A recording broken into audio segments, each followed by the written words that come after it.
نماز فجر ادا کرنے کے فوراً بعد میں قبرستان میں آیا تاکہ میں اپنے مرحوم باپ کی قبر پر دعا مانگ سکوں۔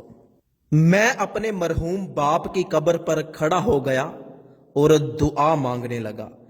جیسے ہی میں نے دعا شروع کی تو اچانک مجھے چیخو پکار کی آوازیں سنائی دینے لگی۔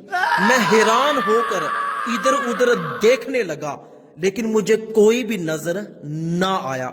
خوف اور دہشت کی وجہ سے میرا دل پھٹ رہا تھا۔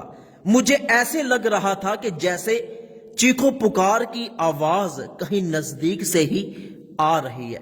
میں نے ادھر ادھر دیکھا تو مجھے ایسے لگا کہ جیسے چیخو پکار کی آواز ساتھ والی قبر سے آ رہی ہے۔ میں آہستہ آہستہ اس قبر کی طرف بڑھا اور بڑی ہمت کے ساتھ اس قبر کے نزدیک جب میں نے کان کیا تو مجھے آوازیں اور زیادہ زور زور سے آنے لگی۔ میں وہاں سے اٹھا، ایک جانب سے قبر کھلی ہوئی تھی، قبر میں بڑا سارا سوراخ تھا۔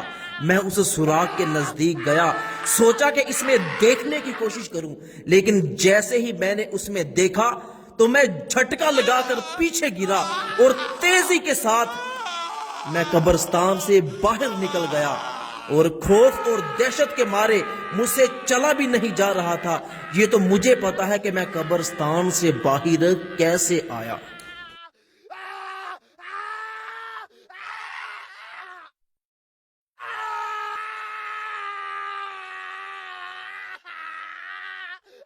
میں جلدی کے ساتھ اپنی موٹر سائیکل کے پاس آیا، موٹر سائیکل پر بیٹھا، موٹر سائیکل کو سٹارٹ کیا اور جلدی کے ساتھ اپنے گاؤں میں چلا گیا۔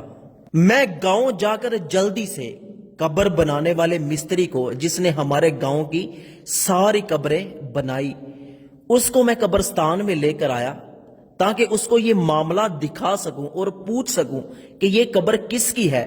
وہ بار بار مجھ سے ہاتھ پکڑ کے پوچھے کہ آخر اتنی جلدی تم مجھے قبرستان میں کیوں لے کر آئے ہو؟ میں نے اسے کہا کہ بس آپ چلتے رہو۔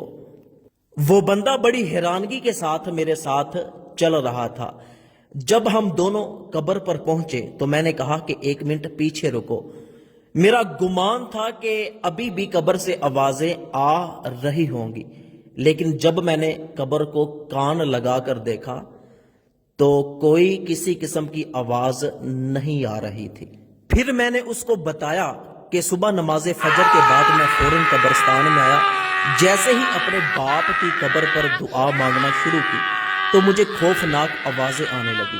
میں نے ادھر ادھر دیکھا، کوئی نظر نہیں آیا تو میں اس قبر کی طرف بڑھا تو اس قبر سے مجھے وہ خطرناک اور خوفناک آوازیں آ رہی تھی۔ کیا آپ جانتے ہیں کہ یہ قبر کس کی ہے؟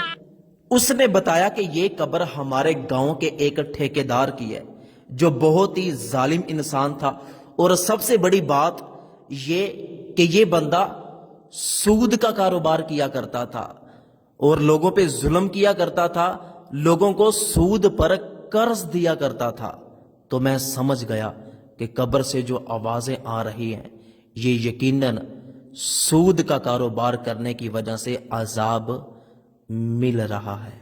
تو میری اللہ پاک سے دعا ہے کہ اللہ پاک مجھے اور آپ کو سود جیسے بڑے گناہ سے بچنے کی توفیق عطا فرمائے۔ اچھی بات دوسروں تک پہنچانا صدقہ جاریہ ہے۔ اس ویڈیو کو جلدی سے اپنے تمام دوستوں کے ساتھ شیئر ضرور کیجیے گا۔